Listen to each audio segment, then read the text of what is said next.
लाहोरचा तो मध्यवर्ती तुरुंग. वयाच्या अवघ्या 20 किंवा 22 असलेला एक तरुण त्या कोठडीत कैद आहे. त्याला फाशीची शिक्षा सुनावली गेली आहे आणि मृत्यू आता अक्षरशः काही दिवसांवर येऊन ठेपलाय. बरोबर. अशावेळी त्याचे काही मित्र, त्याचे हितचिंतक त्याला भेटायला येतात. त्यांच्या डोळ्यात पाणी आहे आणि ते त्याला शेवटची एक विनंती करतात. ते म्हणतात, आता शेवटचे काही दिवस उरले आहेत. आता तरी देवाची प्रार्थना कर.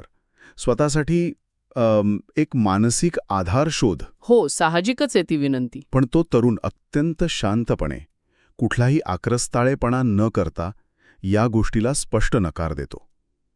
मृत्यूच्या दारात उभा राहून दिलेला हा नकार कसल्याही उथळ बंडखोरीचा किंवा मी कुणाला जुमानत नाही अशा अहंकाराचा नसून एका अत्यंत प्रगल्भ अशा वैचारिक प्रवासाचा तो शेवट असतो. म्हणजे बघा ना, मृत्यू समोर उभा असताना भल्या भल्यांची भंबेरी उडते. हा मानवी इतिहास आहे.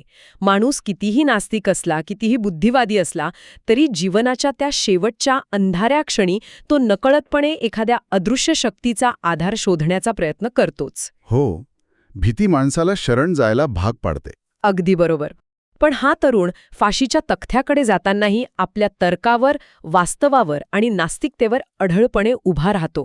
मी जेव्हा हे वाचत होते तेव्हा मला प्रकर्षाने जाणवलं की ही केवळ एक हट्टी भूमिका नव्हती, तर मानवी इतिहासात नोंदवून ठेवावी अशी एक अभूतपूर्व बौद्धिक आणि मानसिक धैर्याची घटना होती. स्वतःच्या तत्वांसाठी मृत्यूला इतक्या थंडपणे सामोरे जाणं हे सामान्य मानवी आकलनाच्या पलीकडचे आहे. आणि म्हणून या सखोल चर्चेत आपण एका ऐतिहासिक दस्तावेजाचे विश्लेषण करणार आहोत.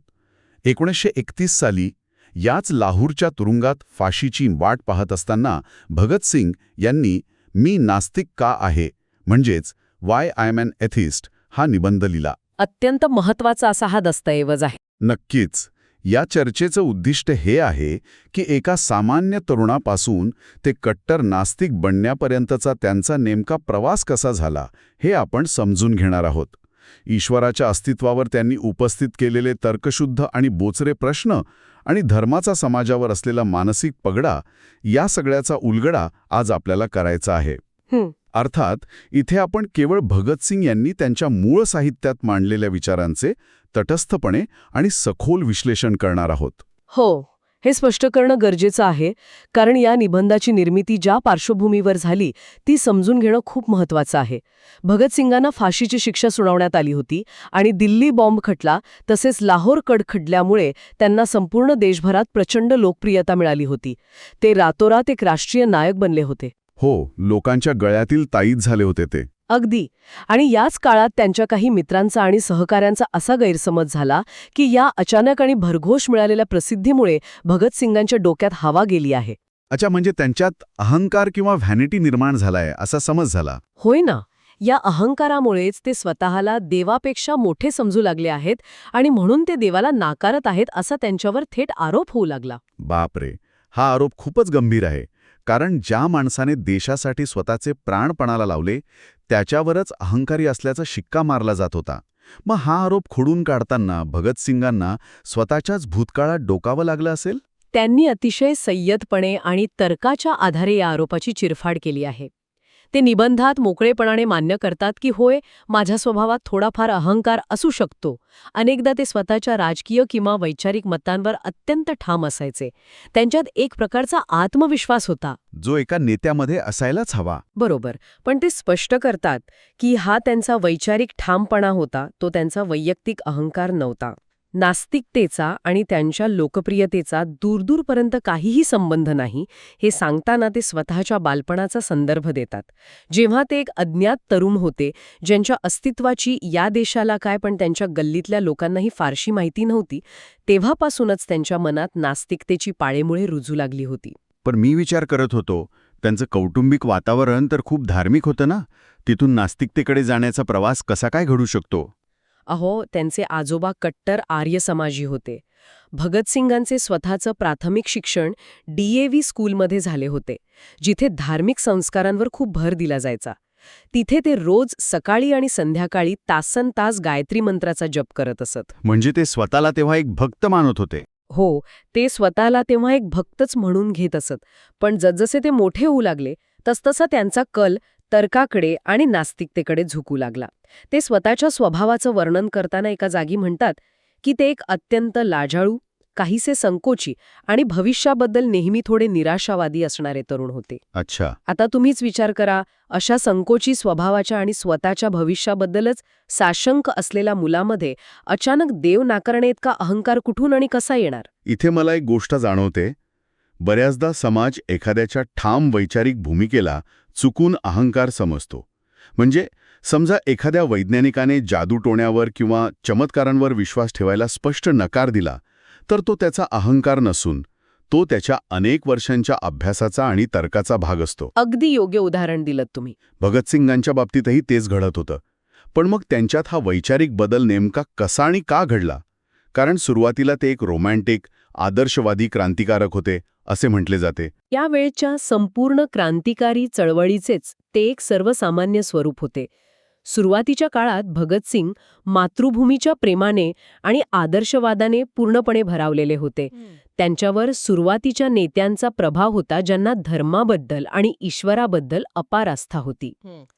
पण 1925च्या काकोरी कटानंतर एक मोठी घटना घडली.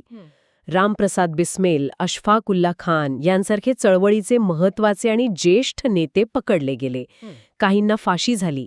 या धक्क्यानंतर चळवळीची खूप मोठी जबाबदारी तरुण भगतसिंगांच्या खांद्यावर आली. म्हणजे अचानक ते नेतृत्व करू लागले. हो, आणि तेव्हा त्यांच्या लक्षात आले की केवळ मातृभूमीच्या प्रेमापोटी, केवळ भावनांच्या आहारी जाऊन किंवा कोणत्याही अदृश्य शक्तीवर विसंबून हा एवढा मोठा लढा जिंकता येणार नाही. ब्रिटिश सत्तेकडे आणि त्यांच्या भांडवलशाहीकडे एक अत्यंत भक्कम असा वैचारिक आणि प्रशासकीय पाया आहे. बरोबर. त्याला आव्हान द्यायचे असेल तर आपलाही अभ्यासाचा पाया पक्का हवा. आणि केवळ भावना ही तुम्हाला लढायला बळ देते, पण अभ्यास तुम्हाला नक्की का लढायचे आणि कोणाविरुद्ध लढायचे हे शिकवतो. अगदी. त्यांनी निबंधात हे स्पष्टपणे नमूद केले आहे की त्यांच्या आधीच्या क्रांतिकारकांमध्ये जो एक रोमॅन्टिक किंवा रहस्यमय दृष्टिकोन होता, त्याची जागा आता निव्वळ वास्तववादाने म्हणजेच रिअलिझमने घेतली. अभ्यासाची ही भूक त्यांना स्वस्थ बसू देत नव्हती. त्यांनी मार्क्स, लेनिन, ट्रॉट्स्की यांचा सखोल अभ्यास सुरू केला. हे सगळे मोठे विचारवंत आहेत. हो ना, पण या सगळ्यात मिखाईल बकुनिन यांचे गॉड अँड स्टेट हे पुस्तक भगतसिंगांसाठी एक मोठा टर्निंग पॉइंट ठरलं. या पुस्तकाने त्यांना एक अत्यंत वेगळी आणि स्पष्ट दृष्टी दिली.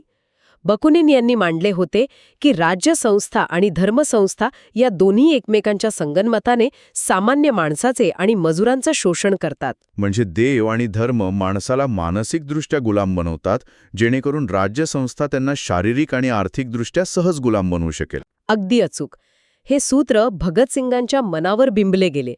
तसेच त्यांनी निर्लंब स्वामींचे कॉमन सेन्स हे पुस्तकही वाचले.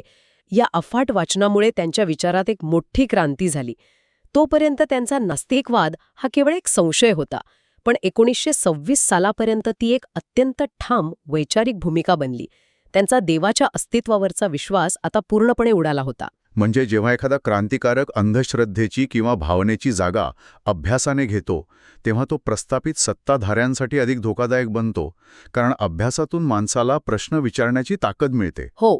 आणि मला वाटतं या वैचारिक ठामपणाची पहिली मोठी परीक्षा लवकरच त्यांच्या वाट्याला आली. होय, 1927 साली त्यांना लाहोरला अचानक अटक करण्यात आली. पोलिसांना त्यांच्या काकोरी कटातील सहभागाबद्दल दाट संशय होता. पोलिसांनी त्यांना प्रचंड मानसिक आणि शारीरिक त्रास दिला. महिनाभर त्यांना एकांतवासात ठेवण्यात आले. बापरे, 1 महिना एकांतवासात? आणि शेवटी पोलिसांनी एक आमिष दाखवले. एका वरिष्ठ पोलीस अधिकाऱ्यांनी त्यांना बोलावून सांगितले की जर त्यांनी देवाची प्रार्थना केली आणि पोलिसांना थोडेफार सहकार्य केले तर त्यांना सोडून दिले जाईल. म्हणजे तुरुंगाच्या त्या भयंकर आणि छळछावणीसारख्या वातावरणात सुटकेचा इतका सोपा मार्ग समोर उभा होता. बरोबर. पण भगतसिंग अत्यंत शांत राहिले. त्यांनी प्रार्थना केली नाही. ते म्हणतात की तो क्षण माझ्यासाठी एक मोठी कसोटी होती. तिथे त्यांनी स्वतःलाच सिद्ध केले की त्यांचा नास्तिकवाद ही केवळ शांततेच्या काळातील तत्वज्ञानाची बडबड नव्हती, तर ती त्यांची जगण्याची पद्धत बनली होती. हे धैर्य खरोखरच अवाक करणार आहे. पण इथून पुढे भगतसिंग केवळ स्वतःचा बचाव करत नाहीत, तर ते आक्रमक होऊन ईश्वराच्या अस्तित्वावरच थेट प्रश्न विचारतात. ईश्वराच्या न्यायव्यवस्थेवर त्यांनी केलेलं प्रहार खरोखरच अस्वस्थ करणारे आहेत. त्यांचा मूळ युक्तिवाद काय आहे? हा या निबंधाचा आणि खऱ्या अर्थाने या चर्चेचा सर्वात महत्त्वाचा आणि गाभा असलेला भाग आहे. भगतसिंग धर्माच्या मूळ कल्पनेलाच हात घालतात. ते एक अत्यंत साधा पण तितकाच धारदार प्रश्न विचारतात. ते म्हणतात, जर तुमचा देव खरोखरच सर्वशक्तिमान, सर्वव्यापी आणि सर्वज्ञानी आहे, तर त्याने हे जग निर्माणच का केले? म्हणजे हे दुःख असलेलं जग. हो, हे जग जिथे अब्जावधी लोक गरिबीत कितपत पडले आहेत, जिथे अन्याय आहे, रोगराई आहे, जिथे माणसाचं शोषण माणसाकडूनच अत्यंत क्रूरपणे होत आहे. जर देवाने हे सगळं दुःख मुद्दाम निर्माण केलं असेल, निव्वळ स्वतःच्या मनोरंजनासाठी की ना आनंदासाठी केलं असेल, तर त्या देवात आणि नीरो किंवा चंगेज खानसारख्या क्रूर हुकुमशहांमध्ये काय फरक उरतो? बापरे, हे खूपच थेट आणि बोचरं आहे. हो ना. ते म्हणतात, नीरोने रोम जळताना आनंदाने फिडेल वाचवला. मग हा सर्वशक्तिमान देव एवढ्या मानवी वेदनांवर कसा काय शांत बसू शकतो? पण एक मिनिट, इथे धार्मिक लोकांचा नेहमीचा एक बचाव असतो. आणि तो बचाव असा की हे दुःख देवानं दिलेलं नसून ती एकतर देवाने घेतलेली एक परीक्षा असते किंवा मग तो आपल्याच मागील जन्माच्या कर्माचा फळ असतो. म्हणजे आपणच केलेल्या पापांची ती शिक्षा असते. या कर्माच्या सिद्धांताला भगतसिंग कसे सामोरे जातात? इथेच भगतसिंगांची बौद्धिक झेप आणि अफाट वाचन दिसून येते. ते या कर्माच्या सिद्धांताला केवळ भावनेच्या पातळीवर आव्हान देत नाहीत, तर ते न्यायशास्त्राच्या म्हणजेच ज्याला आपण ज्युरिस्प्रुडन्स म्हणतो, त्याच्या कसोटीवर घासून बघतात. अच्छा, म्हणजे थेट कायद्याच्या दृष्टिकोनातून. होय, ते म्हणतात की कायद्याच्या परिभाषेत कोणत्याही गुन्हेगाराला शिक्षा देण्याचे 3 मुख्य हेतू असू शकतात. पहिला हेतू म्हणजे सूड किंवा रिट्रिब्युटिव्ह जस्टिस. तू माझं नुकसान केलंस, मी तुझा हात तोडेन. दुसरा हेतू म्हणजे धाक निर्माण करणे किंवा डिटरंट. एकाला कडक शिक्षा द्यायची जेणेकरून इतरांनी तो गुन्हा करू नये. आणि तिसरा आणि आजच्या काळातील सर्वात प्रगत हेतू म्हणजे सुधारणा करणे, म्हणजेच रिफॉर्मेटिव्ह जस्टिस. आता भगतसिंग विचारतात की ईश्वराचा न्याय यापैकी कोणत्या प्रकारात बसतो? सूड घेणे हे तर अत्यंत आदिम आणि अमानवीय आहे. जर देव मानवाचा सूड घेत असेल तर तो दयाळू कसा? बरोबर आहे. मग धाक निर्माण करणे किंवा सुधारणा करणे हे 2च पर्याय उरतात. आणि तिथेच कर्माचा सिद्धांत कोसळतो. अगदी तसंच. समजा एखाद्या व्यक्तीने मागच्या जन्मात पाप केले म्हणून देवाने त्याला या जन्मात गाय किंवा झाड बनवले, किंवा एखाद्या अतिशय दरिद्री आणि शोषित कुटुंबात जन्म दिला. आता त्या व्यक्तीला किंवा प्राण्याला हेच आठवत नाहीये की त्याने मागच्या जन्मात नेमका कोणता गुन्हा केला होता. होय ना, आपल्याला कुठे आठवतं आपला मागचा जन्म? मग ज्या गुन्ह्याची त्याला जाणीवच नाही त्या गुन्ह्याची शिक्षा भोगून त्याच्यात सुधारणा कशी होणार? आणि जर त्याला स्वतःचा गुन्हाच माहीत नाही तर इतरांना त्याचा धाक तरी कसा बसणार? एखाद्याला पूर्णपणे अज्ञानात ठेवून दिलेली शिक्षा हा न्याय नसून निव्वळ अत्याचार आहे, हे भगतसिंग कायदेशीर तर्काने सिद्ध करतात. क्या बात आहे, हा खूपच सॉलिड मुद्दा आहे. एवढंच नाही, भगतसिंग पुढे विचारतात की ज्या माणसाला गरिबीत, अज्ञानात ठेवले गेले, ज्याला कधी शिक्षणाची संधी मिळाली नाही आणि त्यामुळे त्याने जर पोटासाठी एखादा गुन्हा केला तर त्याला जबाबदार कोण? तो माणूस की ती व्यवस्था जिने त्याला अज्ञानी ठेवले? म्हणजे ते थेट व्यवस्थेवर बोट ठेवतात. हो, हे कर्माचे सिद्धांत माणसाला मुद्दाम गरीब आणि लाचार ठेवण्यासाठी बनवले गेले आहेत असे त्यांचे स्पष्ट मत होते. जर देवाच्या अस्तित्वात आणि या कर्माच्या सिद्धांतात इतका मोठा तार्किक दोष आहे, तर मग देवाची ही संकल्पना इतकी शतके टिकून कशी राहिली? आणि सगळ्यात महत्त्वाचा म्हणजे याचा फायदा नेमका कोणाला होतो? हा प्रश्न भगतसिंगांना थेट समाजवादाकडे आणि मार्क्सवादाकडे घेऊन जातो. त्यांच्या मते देव आणि धर्म हे प्रतिष्ठित, सत्ताधीश आणि भांडवलदार वर्गाने स्वतःचे अधिकार आणि संपत्ती टिकवण्यासाठी निर्माण केलेले एक अतिशय प्रभावी आणि धूर्त हत्यार आहे. ते अतिशय सडेतोडपणे विचारतात की पहिल्या महायुद्धात जो लाखो निरपराध लोकांचा नरसंहार झाला, तो देवाने का नाही थांबवला? ब्रिटिशांच्या मनात भारत सोडण्याची इच्छा आणि गरिबांबद्दल सहानुभूती देव का निर्माण करत नाही? बरोबर. भांडवलदारांना त्यांची संपत्ती मजुरांना वाटल्याची प्रेरणा देव का देत नाही? उत्तर अतिशय साधे आणि भयानक आहे. देव काहीही करत नाही कारण देव अस्तित्वातच नाही. पण देवाच्या संकल्पनेचा वापर मात्र सत्ताधारी वर्ग पुरेपूर करतो. म्हणजेच धर्म हा शोषणाच्या वेदना विसरायला लावणारा एक प्रकारचा भूल देणारा डोस किंवा ॲनेस्थेटिक आहे, जेणेकरून शोषित माणसाला वेदना जाणवणार नाहीत आणि तो कधीच व्यवस्थेविरुद्ध बंड करून उठणार नाही. आणि हाच डोस सत्ताधाऱ्यांसाठी सर्वात जास्त फायद्याचा ठरतो.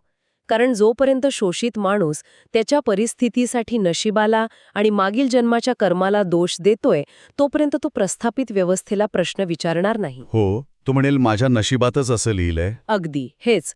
गरिबांना आणि शोषितांना शिकवले जाते की तुझी गरिबी हे तुझे नशीब आहे, देवाचा कोप आहे, शांत रहा, इथले दुःख निमूटपणे सहन कर आणि पुढच्या जन्मात तुला स्वर्गात नक्की सुख मिळेल. डार्विनच्या ऑरिजिन ऑफ स्पीशीजचा संदर्भ देऊन भगतसिंग नोंदवतात की मानवाच्या उत्पत्तीचे खरे कारण निसर्ग आणि उत्क्रांती आहे, कोणत्याही देवाची जादू नाही. अच्छा, त्यांनी डार्विनचाही संदर्भ दिलाय. होय, पण हे वैज्ञानिक सत्य मुद्दाम लपवून ठेवून धर्माच्या नावाखाली माणसाला पिढ्यानपिढ्या गुलाम बनवले गेले आहे. आणि म्हणूनच जेव्हा एखादा माणूस नास्तिक बनतो तेव्हा तो या भूल देणाऱ्या डोसच्या प्रभावातून बाहेर येतो. तो प्रश्न विचारू लागतो. तो स्वतःच्या हक्कांसाठी लढू लागतो.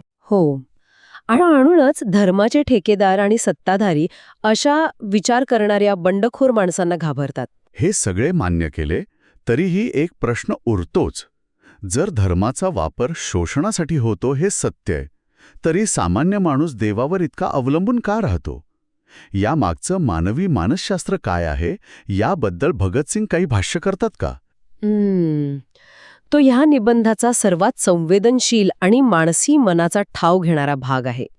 भगतसिंग माणसाच्या भीतीचे आणि असुरक्षितेचे मानसशास्त्रीय विश्लेषण करतात. ते आदिम काळाचा संदर्भ देतात. जेव्हा माणूस जंगलात राहायचा तेव्हा तो संकटांनी, वादळांनी आणि निसर्गाच्या कोपाने प्रचंड घाबरलेला होता. कारण त्याला तेव्हा विज्ञान माहीत नव्हतं. अगदी बरोबर. वाऱ्याचे, पावसाचे, विजा चमकण्याचे विज्ञान त्याला माहीत नव्हते. तेव्हा स्वतःला मानसिक आधार देण्यासाठी, एक प्रकारचा आधारस्तंभ निर्माण करण्यासाठी त्याने एका सर्वशक्तिमान पित्याची किंवा मातेची संकल्पना उभी केली. अशी एक कल्पित शक्ती जी संकटात धीर देईल आणि माणूस जेव्हा सुखात असेल तेव्हा तो माजू नये म्हणून त्याला एक प्रकारचा धाक दाखवेल. फाशीची शिक्षा समोर असताना जर कोणी प्रार्थना करत असेल तर त्यात वाईट काय आहे? जरी देवाची संकल्पना आदिम भीतीतून आली असली तरी ती मानवी मनाची एक नैसर्गिक गरज असू शकते ना? मग भगतसिंग याला नैतिक घसरण किंवा मॉरल डिग्रेडेशन का म्हणतात? एक सेफ्टी नेट किंवा मानसिक आधार घेण्यात गैर काय आहे? हा खूप महत्वाचा मुद्दा आहे आणि त्यांनी यावर सविस्तर लिहिलंय. भगतसिंग म्हणतात की एका असुरक्षित काळात ती कदाचित माणसाची गरज होती. पण आता आपण आदिम काळात राहत नाही. मानवी समाज आता प्रगल्भ झाला आहे. एका प्रगल्भ आणि वैज्ञानिक दृष्टिकोन असलेल्या समाजाला आता या काल्पनिक आधाराची गरज असू नये. माणसाने आता स्वतःच्या पायावर उभे राहायला शिकले पाहिजे. आणि फाशीच्या वेळी प्रार्थना करणारा ते नैतिक घसरण का म्हणतात याचे कारण ते निबंधाच्या शेवटी देतात. ते स्वतःच्या सद्यस्थितीचा उल्लेख करतात. फाशीची शिक्षा समोर असताना एका मित्राने त्यांना विचारले की आता तर शेवटचे दिवस आहेत, आता तरी देवाचं नाव घे. त्यावर भगतसिंग अत्यंत स्पष्टपणे सांगतायत की जर मी आज केवळ मृत्यूच्या भीतीने प्रार्थना केली, जर मी केवळ स्वतःच्या स्वार्थासाठी किंवा माझी शिक्षा माफ व्हावी म्हणून देवाचा धावा केला, तर तो माझा सगळ्यात मोठा वैचारिक पराभव असेल. म्हणजे मृत्यूच्या भीतीपोटी तत्व सोडणं ही त्यांच्या मते भ्याडपणाची कृती होती. भगतसिंगांच्या मते निव्वळ भीतीपोटी प्रार्थना करणं म्हणजे स्वतःला डिमोरलाइज करणं आहे. ती एक प्रकारची नैतिक घसरण आहे. ते म्हणतात की एक वास्तववादी माणूस स्वतःच्या पायावर उभा राहून परिस्थितीला, अगदी मृत्यूलाही धैर्याने सामोरा जातो. मी माझ्या अविश्वासावर ठाम राहूनच फासावर जाईन. बापरे. त्यांना माहीत हो की त्यांच्या जीवनाचा शेवट जवळ आला आहे आणि त्या पलीकडे कुठलाही स्वर्ग, नरक किंवा पुनर्जन्म नाही. मृत्यूला एक जैविक सत्य म्हणून त्यांनी स्वीकारले होते. हे ऐकताना खरोखरच अंगावर काटा येतो. मरणाच्या दारात उभे असताना कुठलाही मानसिक आधार, देवाचा कोणताही सेफ्टी नेट न घेता जे आहे ते संपणार आहे हे पूर्णपणे स्वीकारून वास्तवाला भिडायला केवढी मोठी मानसिक ताकद लागत असेल. होय ना. स्वतःच्या तत्वांशी इतकी घट्ट नाळ जोडलेली असणे हे असामान्य आहे. यातून हेच सिद्ध होते की नैतिकतेसाठी आणि नीतिमत्तेसाठी ईश्वराच्या भीतीची गरज नसते. आणि म्हणूनच हा निबंध केवळ एक नास्तिकाचा युक्तिवाद राहत नाही, तर तो मानवी धैर्याचा एक महाकाव्य बनतो. माणसावर आणि माणुसकीवर असलेलं प्रेम आणि सत्याचा स्वीकार हीच सर्वात मोठी नैतिकता असू शकते, हे त्यांनी स्वतःच्या आचरणातून जगाला दाखवून दिले. कारी असल्याच्या आरोपापासून सुरू झालेला हा प्रवास एका अत्यंत बुद्धिमान, तर्कनिष्ठ आणि मृत्यूला हसत हसत सामोरे जाणाऱ्या वास्तवादी तरुणापाशी येऊन थांबतो. भगतसिंगांच्या या विचारांनी आपल्याला केवळ त्यांच्या मेंदूचीच नव्हे तर त्यांच्या अढळ धैर्याची ओळख करून दिली आहे. नक्कीच. भगतसिंगांनी जवळजवळ 100 वर्षांपूर्वी हे मांडले होते की खऱ्या अर्थाने स्वतंत्र आणि प्रगल्भ होण्यासाठी माणसाला या मानसिक आधारांची म्हणजेच देवाची आणि अंधश्रद्धेची गरज सोडून द्यावी लागेल. आज आपण 21व्या शतकात वावरत आहोत. तंत्रज्ञानाने आणि विज्ञानाने अफाट प्रगती केली आहे. आपण स्वतःला आधुनिक समाज म्हणून घेतो, पण भगतसिंगांनी अपेक्षित असलेले ते वैचारिक कुबड्यांशिवाय जगण्याचं धाडस मानवी समाजाने खरोखरच कमवले आहे का? की आजही संकटाच्या वेळी आपण त्या अंधाऱ्या खोलीबाहेर उभ्या असलेल्या आणि भीतीने अदृश्य शक्तींना साकडे घालणाऱ्या गर्दीचाच एक हिस्सा आहोत? हा हा हा. खरोखरच आपण सर्वांनी अंतर्मुख होऊन विचार करण्यासारखा प्रश्न आहे. आत्तापुरती ही सखोल चर्चा आपण इथेच थांबूया. पुन्हा भेटू अशाच एका नव्या आणि विचार करायला लावणाऱ्या विश्लेषणासह.